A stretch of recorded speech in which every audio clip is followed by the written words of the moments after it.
Hello again, everyone. Welcome back to another episode of Final Fantasy Brave Exvius. My name is Mars, and today we're going to do the complete guide for Kurasame, because as a hybrid damage dealer, I'm sure many people have questions about, is he any good, how do I use him, and how do I build him, most importantly. So we're going to dive right in, look at his kit, and see what we can do with him. In my opinion, Kurasame is one of the best units in the game, but he does come with some caveats. One of the biggest things that most people notice about Kurasame is that he has difficulty chaining properly, because we can't use our little tricks anymore for easy chaining, at least for now, for most people. But we'll get to that in a second. Before diving into anything, let's look at his TMR. It is the Ice Blade Hilt, which grants 40 attack, 40 magic, 50 MP, and 50% ice resistance. In my opinion, this TMR is just okay. On Kurasame though, it does give 50% magical and 50% physical, or so magic and attack, true double hand. So it's a very nice passive, which means that whenever you use him, you definitely want it equipped. Now as far as his STMR goes, we have the Ice Blade Himuro. I didn't practice that before. Ice Blade Himuro. This STMR is very nice for him. It's also very nice for other hybrid damage dealers who plan on using ice elements. You can use it on units like Malphasia as well if you needed her to chain in ice, or you could use it on Kurasame himself, obviously. It is very strong with 130 attack and 162 magic, so it's up to you whether or not it's worth fusing 4 of them together to get that STMR, or if you would rather keep 2 pairs for chaining. In my opinion, it's a very nice STMR, so I would enjoy it on mine, but other people may have different opinions. So, as far as his kit is concerned, he does offer a lot in the damage category. He has a tremendous number of skills that he can do, and many of them can be multicast. He does have some standard magic abilities like Blizzaja, as well as some more unique ones like Blizzaja Sword. These ones are not going to be used very frequently as part of his rotation because they don't contribute very much. What you will be using frequently is Zekken with any of his Zekken abilities. Now he has a few of them. Zekken Cloudless Rain and Zekken Freezing Showers are both AoE damage abilities that can be multicast with his Zekken double or triple Zekken skill. So let's just see what each of those look like. And I will say they look very, very cool. One of the things that you will notice is that Freezing Showers does chain with Disorder, which I believe is Amelia's skill, and then Prompto also has a skill that chains with that, but it does currently have a problem where if you multicast it, it does break in the middle and you don't get perfect chains. Not that you would use Kurasame for much AoE chaining with the Disorder family, but, you know, the more you know. Empower yourself with information. Definitive Command is a nice little buff that gives attack and magic to each of your allies by 110% for 3 turns, and it buffs ice resistance by 70%. You're not going to use this very often, but it is nice to have in the instance that you need it. Additionally, Instant Hell Freeze is another nice support ability that imperils ice by 100% for 1 turn for 1 enemy, then it drops to 75% the following turn, and then 50% the turn after that. So it's another one of those decaying benefits. Additionally, it unlocks Zekken Twilight Rain for 3 turns, which is Kurasame's most powerful, spammable ability. Now, onto the cooldown skills. He does have a number of unique cooldown skills. Number 1, he has Summon Eidolon, so like the other Type 0 units, he can sacrifice his own life to completely fill the Esper gauge, which is great. He also has Ice Magic Unleashed, which is a very nice ability that boosts his own attack and magic by 200% for 5 turns. It buffs his ice resistance further by another 100% for 5 turns, and it adds Ice Element to his physical attacks for 5 turns. So this is great when you want to jump right into a burst phase where he does a ton of damage, because one of the other things that it does is that it enables him to use triple Zekken and Zekken Twilight Rain for 4 turns, so that allows him to triple cast his most powerful ability for 4 turns, 3 times each. Now his final cooldown ability is called Diamond Rain, and Diamond Rain is a unique ability because it is massive ice hybrid damage. It's available on turn 6, and it has a 6-turn cooldown, and it has a 54 times modifier, which makes it a chaining skill that is more powerful than Veritas of the Light's Saint Eraser finishing move. So as far as hybrid damage goes, he's pretty much unparalleled. Now as far as his typical rotation is concerned, you will frequently use Sudden Downpour when you do not have access to Twilight Rain. Twilight Rain, of course, is the most powerful ability that he has, but if you don't have it available, Sudden Downpour works. Now Kurasame's rotation revolves around the ability to unlock Twilight Rain for him to use frequently, and there are a number of ways he can do that. The first, of course, is to use his cooldown, Ice Magic Unleashed, and that will unlock it for 4 turns. Additionally, he can use Instant Hell Freeze, which is his Instant Hell Freeze, which is that Ice Imperil with the decaying power. He can also grant it to himself by using his Limit Burst, Absolute Zero. And we'll talk about his Limit Burst right now for a second. Absolute Zero is a very interesting ability because it is a finishing move, first and foremost, and it looks amazing. So it is a finishing skill. It decreases ice resistance by 100% for 2 turns to all enemies, so it contributes a lot to his overall damage if you include it as part of his rotation. Additionally, it increases attack and magic by 250% for 3 turns, which is a tremendous increase in damage. Additionally, it grants him triple cast for 2 turns in addition to unlocking Twilight Rain. So the most damaging combo that he can do is use his Limit Burst and then use Triple Zekken Twilight Rain. And then you can use his cooldown skill to grant yourself additional turns of this powerful triple cast rotation. So, couple things to keep in mind when you're using Kurasame is that obviously multicasting an ability as expensive as any of these, even his lower skill one, Zekken Sudden Downpour, that's 104 MP right there to use that. You're going to need to keep that in mind when you bring Kurasame into a fight. You want somebody who's going to be able to supply his MP needs throughout a fight. So if you're going in for a long one, you need to make sure you have strong mana batteries. Units like Ayaka, who can restore MP by 100%, or Zargaboth, who can do percentage MP restores, are very good with Kurasame because of how quickly he burns through it. Now we're going to dive back in real quick with a chaining partner to kind of look at some of the difficulty you may encounter when you're using Kurasame. As we know, the Quick Hit family is one of the most difficult ones to chain together in the game. Queen and Kurasame and Titus, as well as Nalu and Lightning, they all belong in the same family, and this ability is very powerful to be able to use, I think it's Armor Piercing, to be able to use quick hit abilities, but chaining it perfectly is extremely difficult. As you can see, when I attempt to do it manually, it does break in the middle, and that brings down his damage quite a lot, because not only because the chain breaks, but also because many of the hits continue to be without any chaining modifier. Now if I were to try and do this again with the chaining ability that we used to be able to use, like with magnification or other things like that, it also doesn't work. So for people who have difficulty chaining units that have tight animation frames, he may not be the best unit for you. It is definitely his greatest drawback, and it makes him very difficult for the average player to use. So, with that considered, you absolutely can choose whether or not it's up to you to go for him. So, with that, let's take a look at some of the builds. Kurasame offers a remarkable amount of flexibility as far as builds are concerned, because he can be built, number 1, as a hybrid damage dealer, or number 2, as a physical damage dealer, and they both do a comparable amount of damage. In this build example right here, we've gone to a more hybrid build. As you can see here, we have 1400 attack with almost 1600 magic.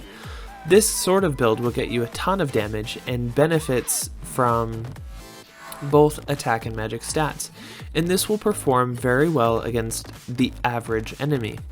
It will not do as well, however, against enemies that have very high spirit or very high magic, as you would prefer to stack in one or the other in that case. But because those enemies are quite rare, this build is actually one of the more endearing ones that you can use for most content. Now I do know that there are some STMRs in here. You can replace many of these with different items. You can replace Kurasame's STMR with Freyavia's TMR. If I could ever pull a Freyavia, my goodness. You can also replace Ravenheart with something like Noctis's TMR, as well as many other options. You could also use Jiraiya's TMR, and then the rest are 5-star TMRs. So honestly, building him as a hybrid damage dealer is not difficult. Additionally, you are not locked to using only an ice element because he does have the ability to imbue himself. So from the sword front, there aren't many options better than Freyavia's Needle or his own STMR. However, if you want to equip a different weapon altogether, you can. However, I would recommend going to a physical focused build, which is what we'll look at next. So the physical build, as you can see, focuses almost entirely on attack and brings it to almost 2000 while still maintaining 700 magic.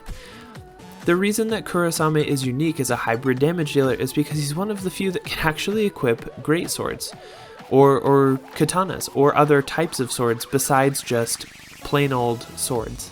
So, in this example, we have him built with Lionheart, and this is a great idea to use on him because he can benefit from the damage variance of the weapon, and he has a self-imbue skill that he can lean on to help him recover the damage from using a non-elemental weapon. So overall, it's a smart idea to use a weapon that either benefits from Double Hand or even grants it, like Sephiroth's TMR, Masamune. Now building him as a double hand unit like this with a focus on attack, you still want to get in magic where you can, which is why his own TMR should always be equipped, because it gives that 50% attack and magic, true double hand, and additionally it unlocks the Zekken, what's it called? His strongest chaining move, Zekken Twilight Rain, and it unlocks triple cast on that first turn.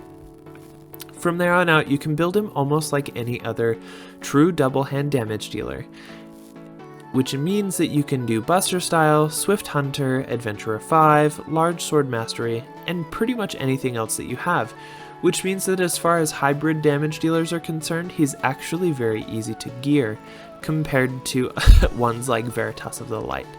So, people may be wondering, is this build stronger than using a pure hybrid build like the other one we looked at? And the answer is, whichever one you have a stronger equipment set for is probably going to be the one that does better. So if you have some of the TMRs or the STMRs to make a very strong hybrid build, then your hybrid build will do better damage than a physical build. However, conversely, if you have better true double hand stuff and you can build a true double hand setup more effectively than you could do a hybrid one, then the physical focus is definitely recommended, because at best in slot builds, the damage only differs by about 7%, if I recall correctly. So hybrid and physical true double hand are very close to one another in their damage potential. So that's about it for builds. I know most of the time you do want to do some hybrid building with hybrid units, but Kurasame is definitely an exception. And it's enabled because of the fact that he can equip things like Lionheart and other true double hand equipment and benefit from it. It is important to keep in mind that when calculating things, he only gets half of the benefit of the damage variance.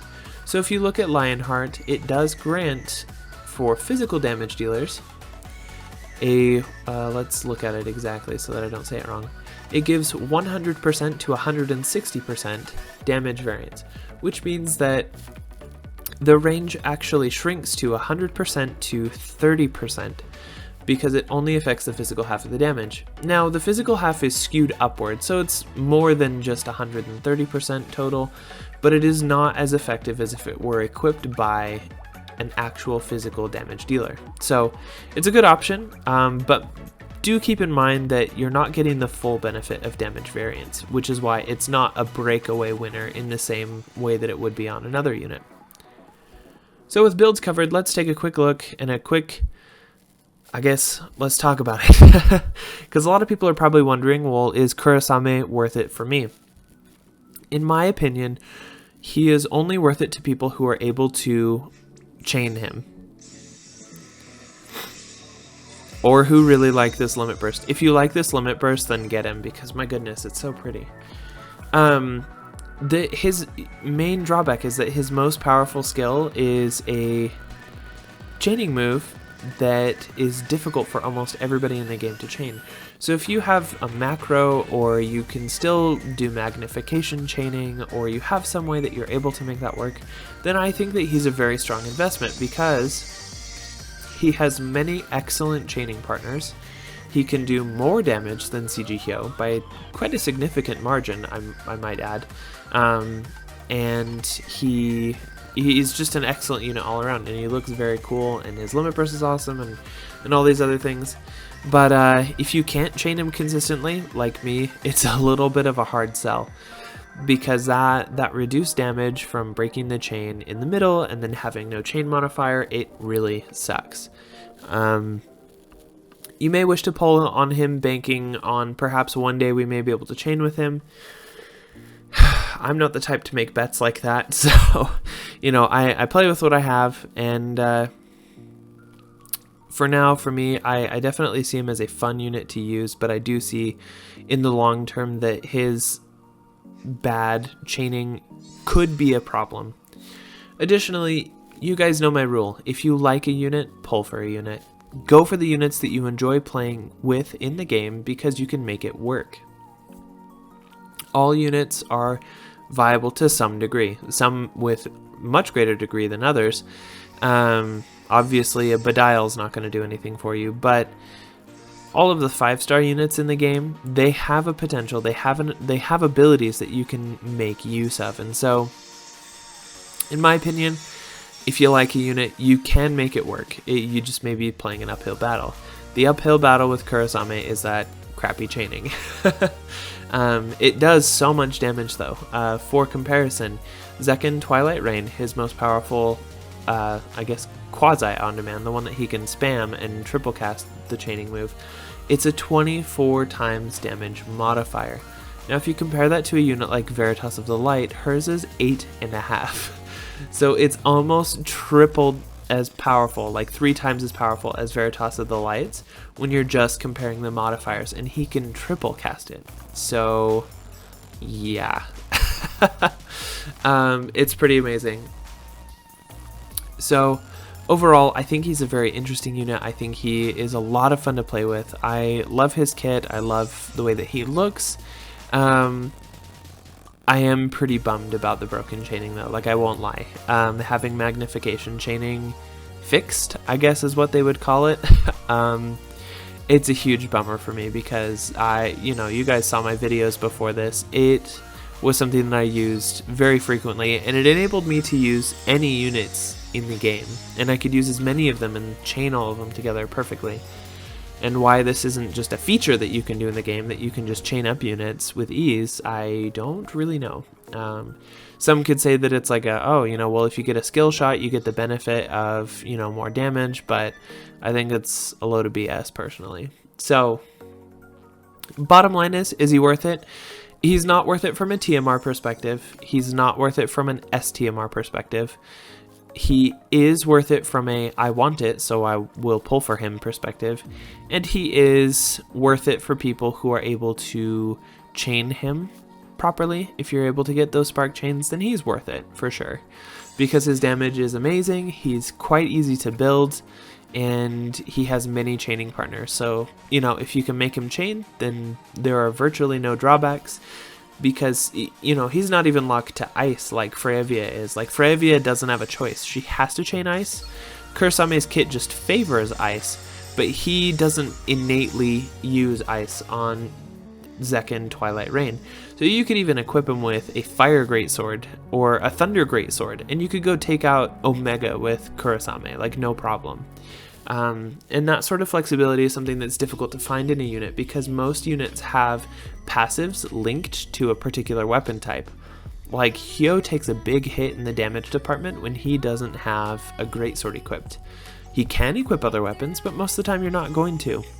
With Kurasame, you can equip whichever weapon you like, as far as he can equip, and even then you can use equipment areas, and it doesn't penalize his attack passives at all. So, lots of benefits to using the guy. a fair amount of drawback with the inability to chain consistently for most players, and that'll probably be what you base your decision on. So, with that, we have reached the conclusion of this complete guide for Kurasame in Final Fantasy Brave Exvius. Please let me know if you like the video, let me know in the comments below, hit like and subscribe, and I will see everybody in the next one.